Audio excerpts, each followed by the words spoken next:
Are you ready to build the best team ever? Well, you're in luck.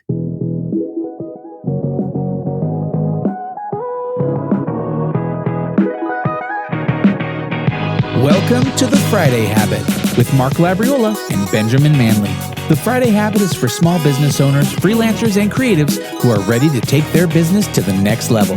Join us as we discover how to apply the strategies we learn to grow our businesses, make more money, and live every day like it's Friday.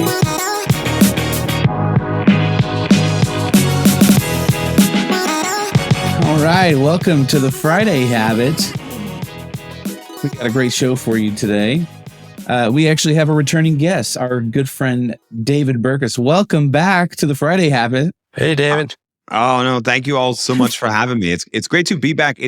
It's great to be invited back, right? Because that means at least the last one worked and went pretty well. So thanks for that. Yeah, of course. Yeah, so that was episode 52. If you didn't listen to that episode, that was back in 2021, how to build culture on a remote team. I'm curious, how did all that turn out for you? I mean, obviously the pandemic hit, you had this book ready to go, which was perfect timing. And, what are some things that you learned over that as far as, building culture remotely? And then what have you seen thus far as how that remote stuff is sticking?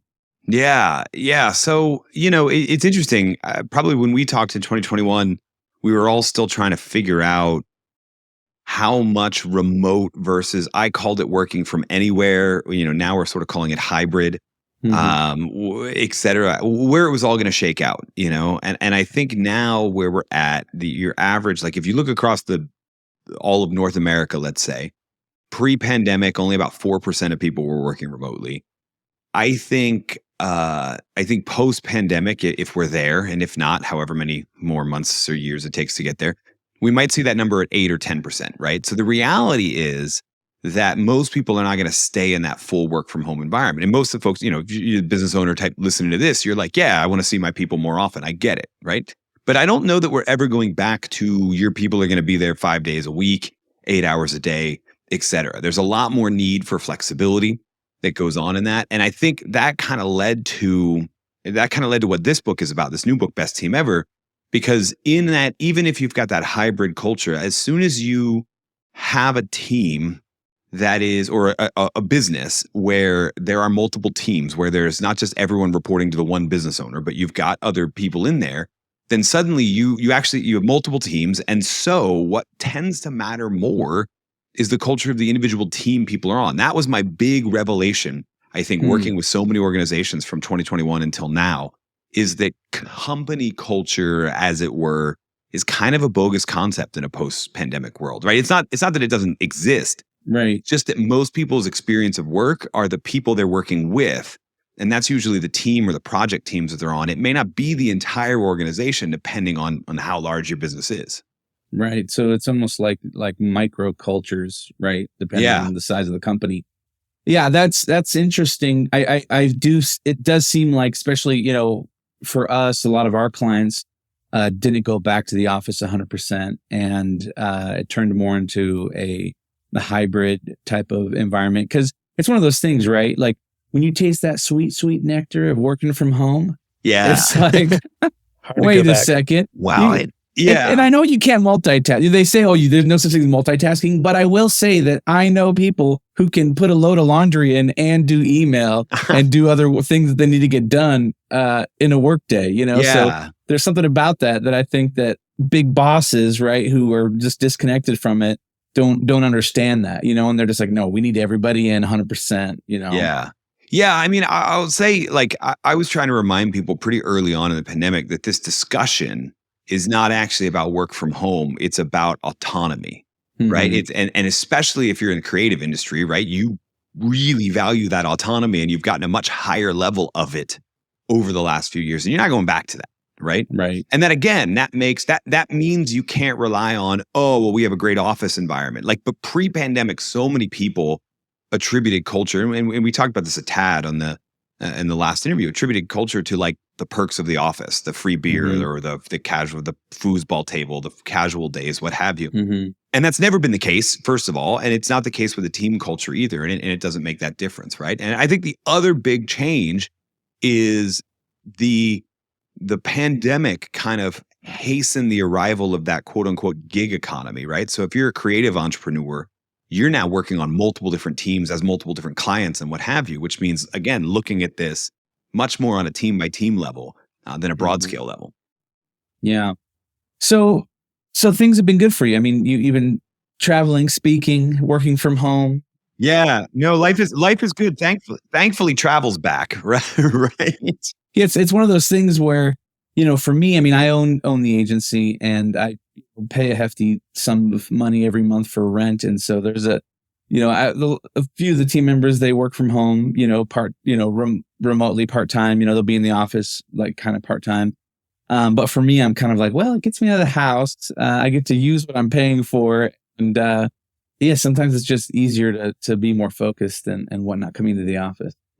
It really depends, right? And that's something all of the research has sort of shown is that it's not about, I mean, there might be an average of where people are, but in reality, it's about letting people know what environment works best for them and then giving the autonomy and the flexibility to find that environment from time to time, right? And most people are probably going to settle in the middle on, like you are, on hey, it's great to do some of that work from home, but there's other times I want to be in the office, right? If you're like me and you have kids, or 11 and 9-year-olds, I can hear them stomping around upstairs. Actually, as we're recording this, because it's summertime, Yeah. you might want an office to work out of. If that's not Mhm. you might be more focused at home than you are at the office. It varies by person, and so the only solution is autonomy and flexibility.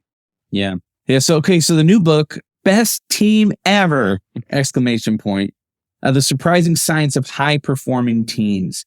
So it's a science. You're telling me that there's a equation that equals best teams. Yeah, And I got the PDF. So thanks so much for sending that so we could check it out and read it beforehand. And there was a lot of great things and useful things in there that made me actually kind of think and maybe even change a little bit of how I look at things. And so I do feel like, especially, any of our listeners who have a small team or are trying to build culture, I think there's maybe a unique way of looking at how to do that. And to your point, there's a science behind it, really. And it looks like you've kind of identified these three things like common understanding, psychological safety, and prosocial purpose. Is that kind of like the crux of it? That's the science. I never thought of it as an equation, right? I look at it as sort of like it's like chemistry. Those are the three elements, and then they combine and create that. And that's, the science comes from, if we look specifically at teams, right? So the big pandemic revelation for me was we got to think much more about teams than we do whole organization. And then if you look at, there's about 40 plus years of great research in the world of organizational psychology and social science on specifically teams and team culture. And those are the three trend lines. Those are the three things you see most consistently. Sometimes that's a term that's well established. Psychological safety is something that is, especially if you're in the creative industries, you recognize as something that's hugely important to harnessing people's ideas and helping them bring their true self. Common understanding of prosocial purpose are sort of my attempts to maybe coin a term that combines a couple different streams of research and make it easy to remember. Because I don't know if you're like me, I can't remember anything after 3, right? So if I came out with a list of 4 or 5, we'd forget one. But three is great. Could we dive into each of those? I would love to learn more about like what common understanding means in each of the following ones. So yeah, I'd love to learn more about the science behind that. And then like how does that work practically? Are there any things we can do practically to help increase common understanding on a team? Yeah. So simple, easy definition of common understanding. It's how much team members have a commonly held perspective, or you might say understanding, of the team's expertise, assigned tasks, roles and responsibilities, but also context and preferences. And I almost like to think of it as 2 separate spheres of that, right? It's, does the team know what's expected of them? Do they trust that people are going to deliver on what's expected of them? In org psych, we call that role clarity. Does the team have a clarity of roles? Everybody knows what they're going to be held accountable to, and they know how to do what they're going to be held accountable to. But then there's kind of another element of it, which is understanding of the person and the personality. And actually more so than the personality, their work preferences. Like we were just talking about how different people want to work in different environments. That's one difference you're going to see on the team. But then there's other preferences, right? Some people are email novelists that write out these long, drawn out emails as they think through stuff, and other people write haikus with their thumbs on the road when they shouldn't be driving, but they still do it, right?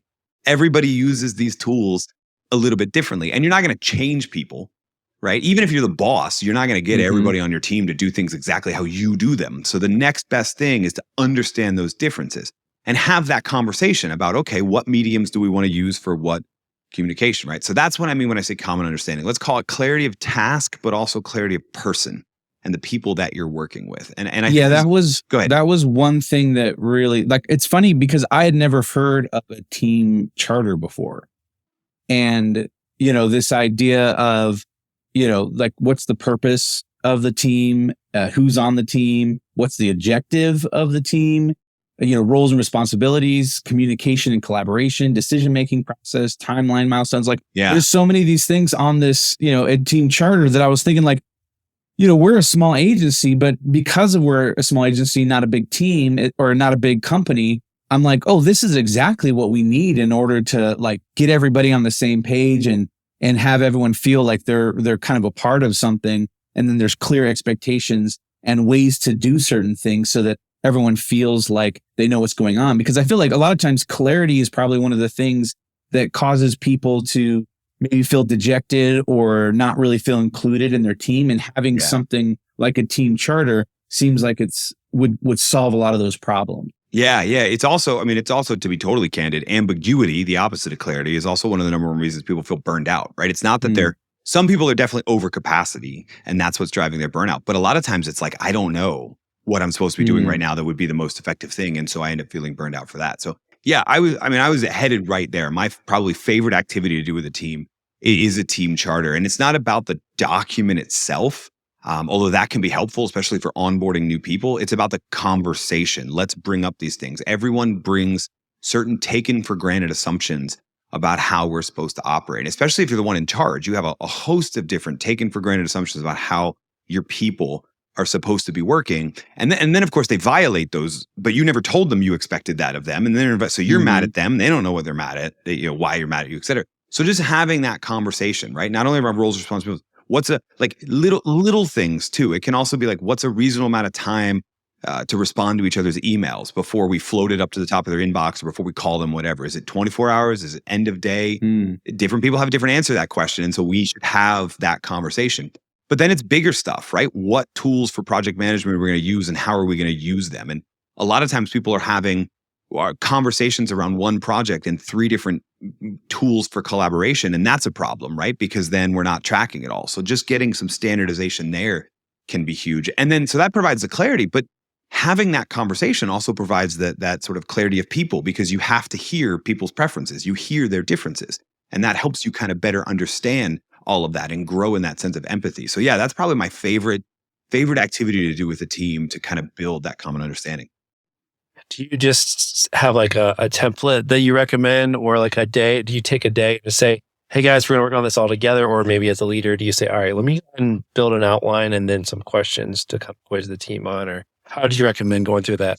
So as a leader, I think you come with questions. You don't come with answers, right? This isn't like, I'm going to write a manifesto of how we're going to collaborate. You want to have their input. So you come with questions. And the easiest way to get those questions, and I've got stuff like on my site where there's seeded questions. We have them in the book too. But the easiest way to know what questions to ask are to think about the last 6 months of working together and where the miscommunications happened and where the conflict happened. Because most of the time, there's some of the time that people are like really toxic and what have you. 4% of the population are sociopaths. So, but we're not talking about that. We're talking about the majority of the time there's conflict or miscommunication on a team. It's because when you dive into the root issue, there was a misunderstanding about expectations, or there was a taken for granted assumption about how people were supposed to act.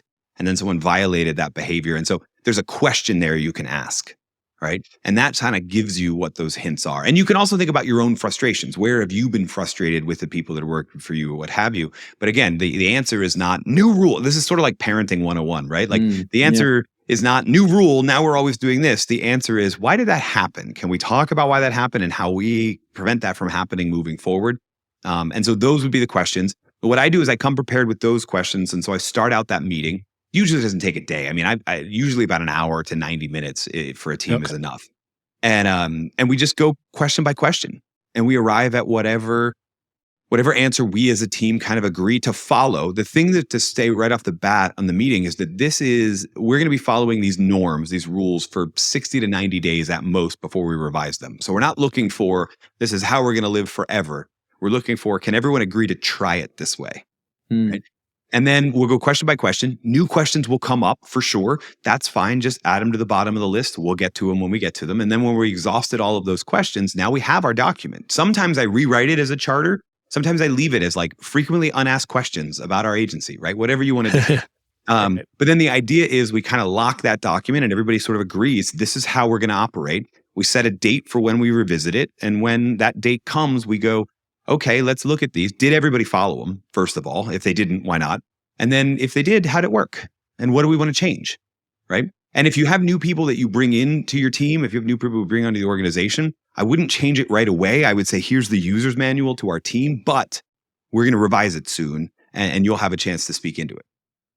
So it's really important then, what I'm hearing from you is that to not create this in a silo as a leader, not to sit down and look at these questions and answer them yourself, but to actually bring in your team and collaborate with them. Yeah, right? Exactly. Right. I mean, I'm thinking about it, it was about, I think it was a year ago or so, there was this huge blowback. I'm sure you probably saw this among the company Basecamp, right? Which is a great creative company that makes an awesome software that a lot of people who listen to this probably use as their project management software. But this is essentially what happened. There was a lot of conflict in and among people around political issues and social issues and what have you. And the leaders basically swooped in and said, new rule. And it didn't go all that well, right? Now, the people who stayed loved the new rule, but a third of people left, right? Which is a problem. So I think you could get to the same result. And I think even the founders have talked about this, post haste, that what they did was they came on too strong, too fast. You can guide a conversation where we agree that, hey, these social issues are still on the table, but these political things are not. We can have that as a conversation among adults, right? And so that's what you want to do. That way people, first of all, they feel seen and heard. They don't feel sort of violated. Second of all, the conversation is the value for building common understanding. So when they hear each other's answers, they understand more about each other's work preferences and what have you. And then last, they're most likely to follow it if they feel like they had a part in creating it. Yeah, I feel like that part especially is true. You said it's parenting 101, getting your kids involved in decision making and problem solving. I'm like, I feel like that's parenting 301. I didn't figure that out for a long time. But I think it works so well. It works so well, That's pretty awesome parenting if you're involving your kids in the decision making. Like, oh, this didn't go well. How do you feel about that? Whatever that might be. But I do think that is a really good parallel between parenting and being a good team leader, and in that you just want to involve people and empower them in decisions, because then there's something psychological too about, oh, I had a part in creating this, and therefore you actually believe in it. You're not just like, okay. You went through the reasoning yourself and came to that conclusion, not just being told something and you didn't really think through it yourself. So I feel like that's a great tip. All right, we're going to pause this conversation here. Go to thefridayhabit.com. There you can find show notes for this episode. There you can also find links to our websites and ways to get in touch. At the bottom of the page, you can download our guide to the Friday Habit System that will show you how to set aside one full day each week dedicated to working on your business instead of in your business. If you're not already, make sure you subscribe. If you enjoyed this episode and want to hear next week's episode, subscribe so you get notified. Also, leave us a review in Apple Podcast app or wherever you listen to your podcasts. And if you want to potentially be on one of our episodes with a question you ask us, go ahead and record a quick message in your phone, voice memo, and email it to hello@thefridayhabit.com. Until next time, live every day like it's Friday.